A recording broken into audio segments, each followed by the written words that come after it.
तेव्हा फोन पण ना सुरूच होत नाही. हा झाला. फोन बघितलास माझा? इतक्या वेळा पडलाय, इतक्या वेळा रिपेअर केलाय, तरी सुद्धा चांगला चालतोय. देवालाच माहिती कसा चालतो. अरे आई, आता तर या फोनला फ्रीडम दे. फोनला फ्रीडम देऊ आणि मग मी वापरू काय तुझा फोन? तुझ्या हातातून तर गेम खेळण्यासाठी सुटवत नाही फोन.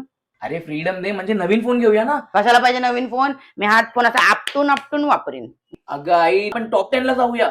टॉप 10 मध्ये डबल धमाका ऑफर सुरू आहे, ते पण 14 ऑगस्ट ते 14 सप्टेंबर. आणि खास गोष्ट म्हणजे त्यांचा लॉन्च वीकेंड आहे 14, 15 आणि 16 ऑगस्ट. त्यात तुला 1 ग्राम सोन्याचा कॉइन सुद्धा मिळू शकतो. लवकर लवकर चल, आज ना फोन बरोबर सोनं सुद्धा एकदाच घेऊनच जाते घरी. अरे आई, आधी फोन तर सिलेक्ट कर, सोन्याचं स्वप्न नंतरला बघ. चल रे. तुमचा पण फोन माझ्यासारखा जुना झालाय का? तर त्याला आताच फ्रीडम द्या. आणि या इंडिपेंडन्स डे ला स्मार्टफोन नवीन विकत घ्यायला टॉप 10 ला नक्की भेट द्या. खास करून 14, 15 आणि 16 ऑगस्टला, कारण या लॉन्च वीकेंड मध्ये 1 ग्राम सोन्याचं नाणं सुद्धा मिळू शकतं. सोबत शॉर्ट गिफ्ट आणि लकी ड्रॉची संधी सुद्धा. तुम्ही कसली वाट बघताय? तुमच्या जुन्या फोनला फ्रीडम द्या आणि जवळच्या टॉप 10 शॉपला भेट द्या. तू काय बघतोय? बिलवर